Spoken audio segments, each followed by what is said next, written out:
Bueno, en esta cuarta parte de los temas de la sociedad conyugal, vamos a hablar de la disolución de la sociedad conyugal. ¿Mm?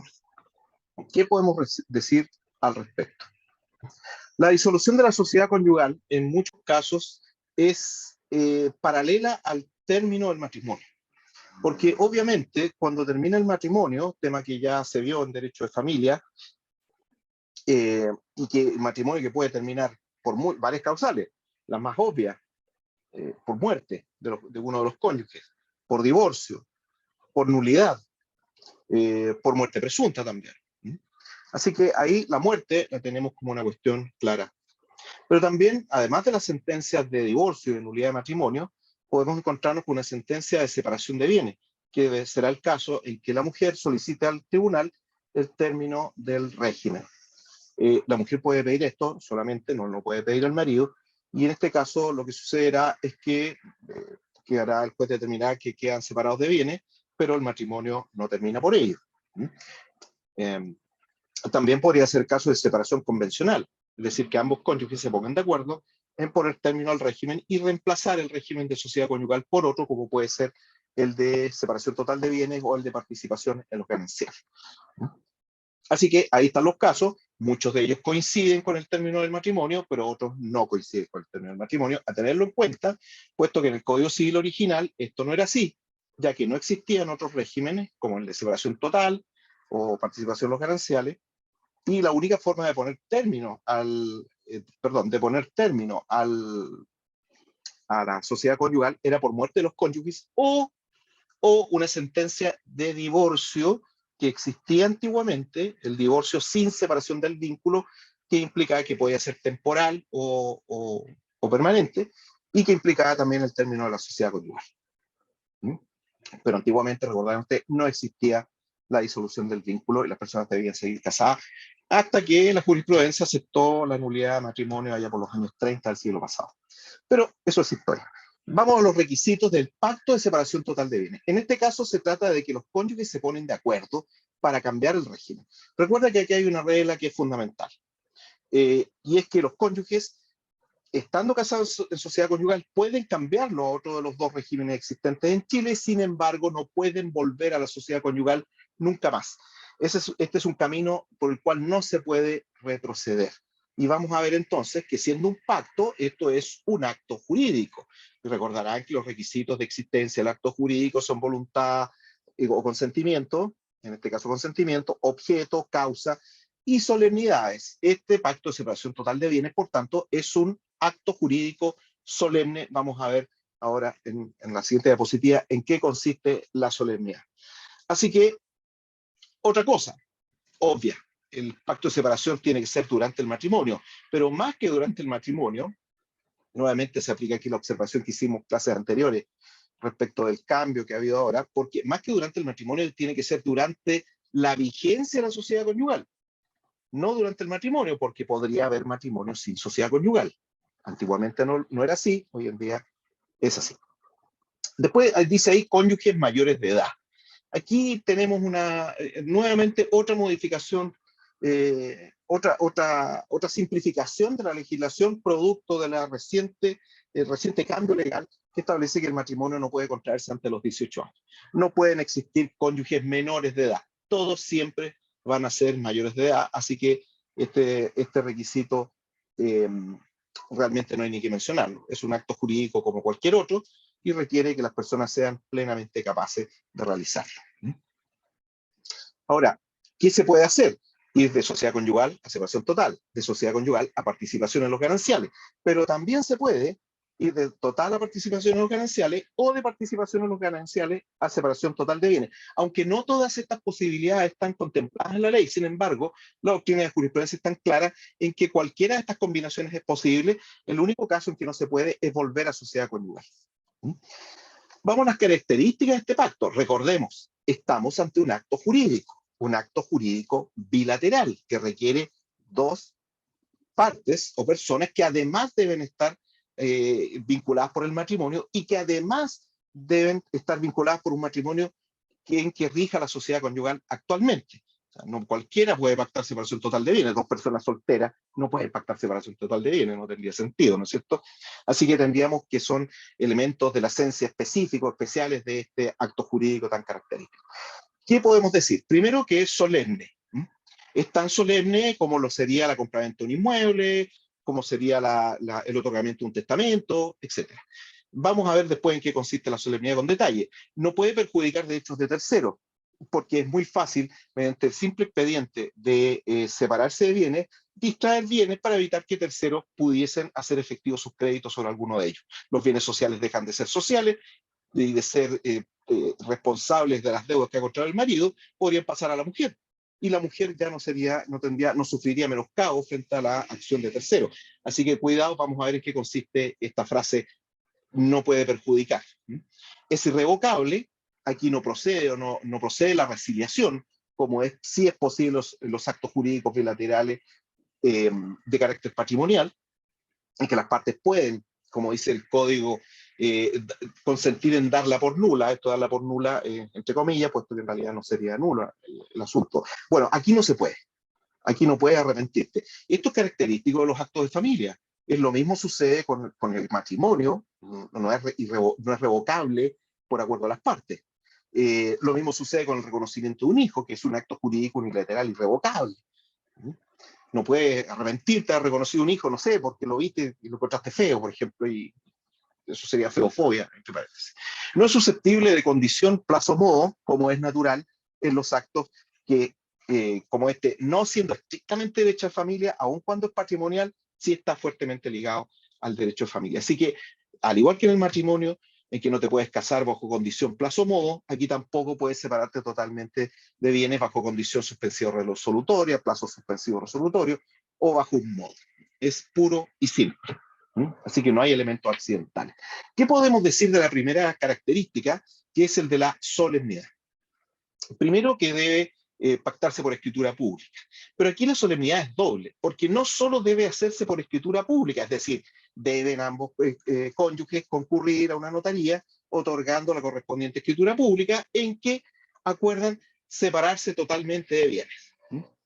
No solo esto, sino que deben tomar la copia autorizada de la escritura pública, que le otorgará el mismo notario ahí en ese mismo acto, y deben concurrir con ella al registro civil a efectos de pedir que sea subinscrita al margen de la inscripción matrimonial. De esta manera, entonces, cualquier tercero, o incluso ellos mismos, podrán pedir un certificado de matrimonio con subinscripciones y en que dice al lado que están separados totalmente de bien. Esto es muy común, tal vez alguno de ustedes haya visto el certificado de matrimonio de sus padres o de alguna otra persona, y el que dice al lado que con tal fecha pactaron separación total de bienes.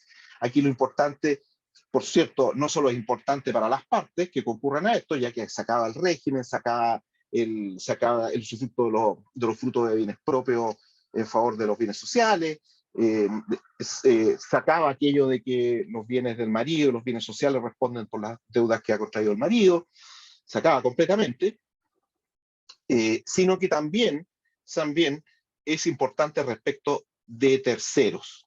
Es un requisito, por lo tanto, entonces no es una simple requisito de inoponibilidad, sino que es una solemnidad. Por lo tanto, podemos decir que es doblemente solemne. Es una solemnidad de existencia, pero al mismo tiempo la subinscripción podríamos decir que también es una solemnidad. Algunos podrían decir que esta ya no es una solemnidad de existencia constitutiva en el lenguaje del profesor Corral en su libro de acto jurídico, sino que se trata de una solemnidad validatoria, sin la cual la sanción debería ser la nulidad absoluta o la nulidad relativa. Sin embargo, yo te diría que ninguna de esas dos sanciones es la que corresponde. Aquí no se trata de nulidad. ¿Por qué? Porque la nulidad debe ser judicialmente declarada. Y aquí, si tú no inscribes al margen de la inscripción de matrimonio esta separación total, simplemente deja de tener valor. Fíjate, tienes 30 días fatales desde la fecha de la escritura para inscribir la escritura de separación. ¿Y qué es lo que dice, y qué es lo que significa esto? Que si quieres, pasado el plazo, inscribirlo, no vas a poder y vas a tener que realizar ir de nuevamente a la notaría y realizar una nueva escritura. Esto se parece mucho, entre paréntesis, lo vamos a ver el próximo semestre si estamos juntos, a los testamentos privilegiados, como el testamento militar o el testamento marítimo, que tienen un plazo de 30 días, dentro de los cuales deben ser reducidos a escritura pública, y si no lo hacen, después de este plazo fatal, simplemente se tienen por no otorgados. Quizá podríamos decir que es una nulidad de pleno derecho, pero tampoco, porque hay un plazo y la nulidad de pleno derecho es instantánea. ¿Qué más nos dice? Aquí a la izquierda tenemos el tema en que nos encontramos. Dice, no puede perjudicar derechos de terceros. Esta es una frase para el bronce, una frase genérica, pero la cuestión es, en el caso concreto, ¿qué significa que no perjudique derechos de terceros? Y aquí será la jurisprudencia, el juez en cada caso concreto el que tendrá que establecer si esta separación total de bienes correctamente inscrita, fíjate, se hizo por escritura pública, se inscribió en el registro civil, quedó anotado al margen de la inscripción de matrimonio, se ve y surge cada vez que alguien pide un certificado de matrimonio, y sin embargo, perjudica derechos de terceros, por lo tanto, para ese tercero es como que no hubiese existido separación total de bienes. ¿Qué significa esto? Básicamente, una palabra que yo detesto, pero significa que el tercero acreedor, porque en beneficio de él está hecha esta norma, podrá embargar bienes que antiguamente eran sociales, ya no lo son, porque hubo separación total de bienes. Se le adjudicó a la mujer, se le adjudicó al marido, no lo sé, pero al ser sociales, o para los efectos del tercero, al ser sociales, él puede ir sobre ellos y embargarlos. Así que no puede perjudicar el derecho del tercero, en ese sentido. Ahora, ¿qué acreedores? Bueno, los que eran acreedores a la época en que se celebra el pacto, porque evidentemente, si es acreedor después de que se celebra el pacto, al ser un acto que es público, que está en un registro público, él tenía que tomarlo en cuenta y por lo tanto no puede decir que el pacto lo perjudicó, si el pacto ya existía, las cosas son como son. A la fecha en que yo presté dinero, por ejemplo, o en que un cónyuge se endeudó conmigo, él ya estaba separado totalmente de bienes, correctamente inscrito, entonces no puedo alegar que este pacto me perjudicó. Es necesario. Por otro lado, una exhibición de prueba. No es necesario que el tercero pruebe fraude, porque, claro, tú podrías con sospecha decir que se han separado totalmente de bienes a efectos de perjudicar a un tercero acreedor. Tal vez no lo hicieron con ese sentido, tal vez sí, tal vez no, lo cual podría llevar el principio de decir que si pruebo que actúa de buena fe, y por lo tanto tendrá que ser el acreedor quien pruebe la mala fe, no, para él, a él sí le produce efectos la separación total de bienes. Sin embargo, no es así. No es así. Se exime de esta prueba al tercero. No es necesario probar fraude. No es necesario que él pruebe que hubo mala fe. Basta que pruebe que hubo un perjuicio. Porque producto de esta separación total de bienes, le es dificultoso obtener el pago. Ahora, en la práctica, ¿qué significa? Que puedo embargar bienes que antes eran sociales y que ahora son de uno de los cónyuges, al cual no puedo alcanzar en principio, o significa que puedo pedir indemnización de perjuicio. Bueno, eso lo tendrá que decir el juez. Serás tú el que tendrás que jugártela en el juicio. Ahí tenemos distintos significados. Alessandri. Situación de acreedor es la misma que tendrían de haberse disuelto la sociedad conyugal por otros medios. Por ejemplo, la muerte. Efectivamente, porque fíjate tú que si una persona muere, inmediatamente se produce la disolución de la sociedad conyugal, se produce una comunidad de bienes, esta comunidad de bienes es una universalidad jurídica, una de las 3 universalidades jurídicas que reconoce nuestro Código Civil, y por lo tanto, al haber deudas y al haber activos, ese acreedor podrá recurrir o embargar bienes que están dentro de la comunidad hereditaria, perdón, dentro de la comunidad que da la disolución de la sociedad conyugal, y cuyos bienes también son parte de la comunidad que da a la muerte del cónyuge. Así que, dice Alessandri, siendo la misma situación, ¿por qué darle una solución distinta? En cambio, Somarriba y Claro Solar dicen que es un tipo de inoponibilidad de pleno derecho. Es decir, una inoponibilidad que no es necesario que sea declarada por el tribunal, sino que opera en forma automática y simplemente el juez la debe aplicar, sin necesidad que tenga que establecer si procede o no procede. Entonces, los acreedores pueden dirigirse sobre bienes adjudicados a la mujer, igual que si no hubiese habido separación, que es la solución que yo les daba en la diapositiva anterior. Don Ramón Domínguez Águila, mi estimado ex profesor de Derecho Civil, dice que la es inoponibilidad, pero no de pleno derecho. Esto significa que debe ser declarada por el tribunal, que es factible aplicarla en este caso. Don Daniel Peñailillo, don Daniel, el maestro de generaciones de civilistas, plantea que existen otras formas de defensa, es decir, él da una idea práctica. Ya, perfecto, no perjudica los intereses de terceros, pero el tercero se puede defender con multitud de herramientas que da el Código Civil. No es necesario inventar una nueva. Podría, por ejemplo, impugnar el pacto de separación total y la liquidación subsecuente. Fíjate, porque como te decía hace un rato, el pacto de separación total es un acto jurídico. Como acto jurídico que es susceptible de nulidad. Por ejemplo, es susceptible de ser un acto que ha sido realizado precisamente para perjudicar a terceros, que es el caso fuente, que es la situación que es la fuente de la acción pauliana revocatoria, que con su módico plazo de prescripción, a pesar de ello, está dirigida precisamente a evitar que alguien realice actos para perjudicar derechos de los acreedores. Así que siempre puedes atacar el pacto de separación total, ese que realizaste en notaría, mediante una acción pauliana revocatoria. Podrías ejercer una acción de simulación, diciendo que no es en realidad una separación total, sino que se está simulando y que en realidad no hay intención de realizar acto alguno, que siguen casados en sociedad conyugal. O podrías ejercer una acción de inoponibilidad, diciendo que siendo válido el acto, no te perjudica a ti, que respecto de ti no te es oponible. Que es esta acción de inoponibilidad es la que más encaja con la frase no perjudicará a los derechos de terceros, que implica sigue siendo válido, pero a mí no me empece, no me perjudica. ¿Qué otra solución da don Daniel? Acción contra la mujer por las deudas sociales, en su calidad de comunera. O ejecutar bienes del marido directamente, o ejecutar bienes de la mujer. Me parece que las soluciones que están en el número 1 de don Daniel son las más acordes. Como siempre les digo, hay más de una manera, como dice el viejo dicho, hay más de una manera de pelar un gato. Usted tiene que encontrar la manera que más le acomode y que el menino no lo rasguñe. Así que como ustedes pueden ver, la frase no perjudicará los derechos de terceros da para muchas interpretaciones y tú buscarás la que más se acomoda a tu situación particular. No hay una solución correcta, buena, a priori.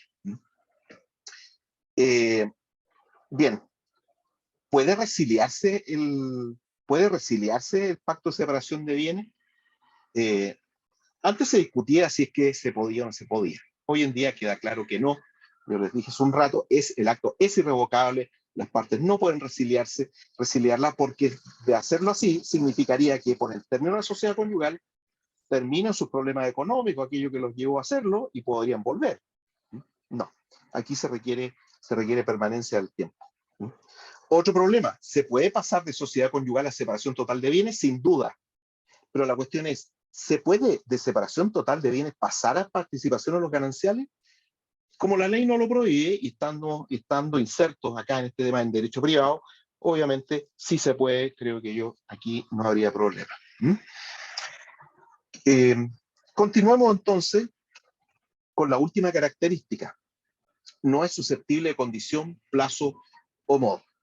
Esto se introdujo por la ley 10.271, obviamente porque antes no existía este pacto, así que en esa ley se introdujo, y esta ley agregó al inciso final al artículo 1723, en que esta norma se remachó, quedó más firme que nunca. ¿Qué otros pactos lícitos podemos realizar dentro de la separación total de bienes? Porque aquí hay una cuestión, hay una cuestión que es obvia, pero se olvida. El pacto de separación total de bienes podría tener dos líneas. Podría decir, Pedro Pérez, casado con Juana González, en sociedad conyugal, con fecha tanto, vienen en acordar que se separan totalmente de bienes. Firmado Pedro Pérez y Juana González. Listo. Eso es una separación total de bienes. Es decir, están pasando de sociedad conyugal a separación total. Este pacto, que tiene 2 o 3 líneas de largo, que es extremadamente corto, que no tiene ninguna complicación, produce un efecto inmediato, es que se forma una comunidad de bienes, como te mencionaba hace unos minutos atrás. Creada una comunidad de bienes, esta comunidad de bienes no es rectifico, no es una comunidad de bienes común y corriente. Esta es una universalidad jurídica que no solo tiene bienes en común, que es lo normal en cualquier comunidad en que Pedro y Juan compran una automedia, sino que también tiene deudas en común. ¿Mm? Porque por eso esta es una universalidad jurídica. Entonces, ¿qué corresponde a continuación del pacto? Tomar la comunidad y liquidarla. ¿Y qué significa liquidarla? Realizar todos los cálculos necesarios para obtener la mitad de gananciales pura, despojada de toda deuda y de todo crédito que le corresponde a cada uno. Es decir, hacer todo lo que hicimos en clases anteriores respecto de las recompensas. Tenemos que tomar todos los bienes que están en el haber absoluto, en el haber relativo, las deudas del pasivo absoluto y el pasivo relativo, determinar qué deuda es qué y qué bienes están dentro de cada haber. Después de eso, determinar qué recompensas hay entre ellos y compensarlas. ¿Mm? Las recompensas de la sociedad conyugal con los cónyuges, de los cónyuges con la sociedad conyugal, de los cónyuges entre sí, y de ahí extraemos la raya para la suma. Quedaron 132 millones de pesos o bienes que equivalen a 132 millones de pesos. Una casa, por ejemplo. Ya. ¿Y ahora qué hacemos? ¿Quién se queda con la casa? O vendemos la casa y dividimos la plata. Eso es, entonces, determinar o liquidar la sociedad conyugal. Para ello hay que liquidarla, determinar el crédito de participación y, si es procedente, renunciar a los gananciales. Esto no es necesario hacerlo si la mujer renuncia a los gananciales. ¿Mm? No es necesario liquidar la sociedad conyugal si la mujer renuncia a los gananciales, porque la mujer, al renunciar a los gananciales, se queda sin los bienes de la sociedad conyugal, pero tampoco responde de las deudas. Y esto es algo que la mujer puede hacer por sí y ante sí, y es otro beneficio que la ley le da a la mujer casada en sociedad conyugal. Vamos viendo, aquí nos dice, importante, se estarían celebrando dos o más actos jurídicos distintos en un solo papelito, que es lo prudente. Yo he visto casos de personas que ponen término a la sociedad conyugal, se separan totalmente de bienes y no hacen lo lógico, que es describir sus bienes, describir las deudas que tienen, las deudas entre ellos con la sociedad y finalmente determinar que el crédito de participación es este y a continuación adjudicarse. Uno se queda con la casa en la playa, otro con la casa en la nieve, otra con la casa en otro lado, el auto, dinero en efectivo, qué sé yo. ¿Mm? Pues bien, la disolución de la sociedad conyugal es lo que requiere su inscripción en la inscripción de matrimonio. Esa es la solemnidad propiamente tal. Y la liquidación de la sociedad conyugal, que implica hacer todos estos cálculos, no requiere su inscripción en la inscripción matrimonial, puesto que esta es una simple formalidad de publicidad. Así que a reconocer ambos actos jurídicos. Y lo normal, lo prudente, es hacer las dos cosas al mismo tiempo, porque generalmente las parejas hacen esto para separar aguas por razones, no solo por los acreedores actuales, sino por los futuros. Por ejemplo, para dejar la casa en manos de ella, mientras él coloca los otros bienes para hacer un negocio, y para evitar que corra peligro la casa, está en manos de la mujer, que es un tercero para los efectos de los terceros acreedores, y por lo tanto no puede ser alcanzada. Entonces, ¿cuáles son los efectos de esta disolución? Recuerda, esto es un acto jurídico bilateral que pone término al régimen de sociedad conyugal. Es un acto jurídico. En la teoría de los que han sido mis alumnos, esto es un PES. Y como efecto, ¿qué produce? Recuerda cuál es tal vez tú recuerdes cuál es el efecto de un acto jurídico. Los efectos del acto jurídico son dar, hacer o no hacer alguna cosa. En realidad, podríamos decir que el efecto del acto jurídico es crear, modificar o extinguir derechos y obligaciones. ¿Mm? Acá es un poquito distinto. Fíjate, porque no es crear, modificar o extinguir obligaciones. Fíjate, lo que sucede aquí es que se genera un estado de indivisión. Primero, eso es lo que pasa, se genera una comunidad, sí o sí, sea que la liquides en ese mismo acto, sea que continúes después. ¿Mm? Aunque puede durar lo que dura una línea en escribirse la línea siguiente en la escritura, pero se forma una comunidad. Después, a menos, por supuesto, que la mujer renuncie a los gananciales, en cuyo caso no se forma la comunidad. Esa sería la situación en que no hay comunidad. Después, la administración de la comunidad es de todos los comuneros, no del marido. El marido ya deja de ser el jefe de la sociedad conyugal, sino que pasa a ser una comunidad y pasa a ser un comunero más.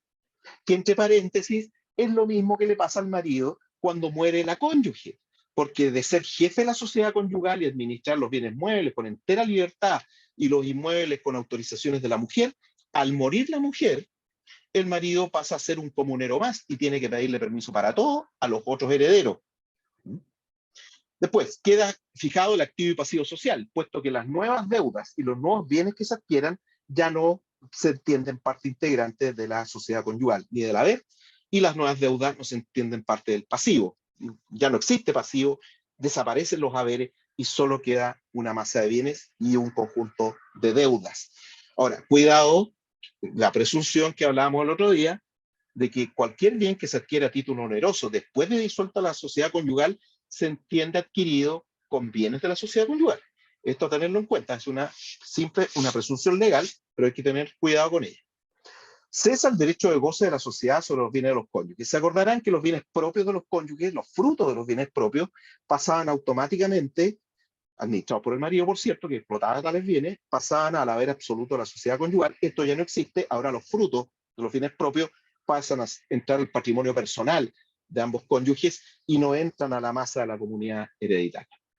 Debe liquidarse la sociedad conyugal, y esta liquidación implica adjudicar bienes, ya sea dinero en efectivo o bienes que representen un porcentaje del valor del total, según la cuota que cada uno tenga, y la mujer puede renunciar a los gananciales y, insisto, solo la mujer puede, no debe, y él tendrá que ver ella según la cantidad de deuda. Si hay muy pocos bienes y más deudas que bienes, evidentemente a la mujer lo que le conviene es renunciar a las gananciales, y con esta renuncia automáticamente se hace dueña exclusiva de los bienes que había adquirido mediante el patrimonio reservado del 150.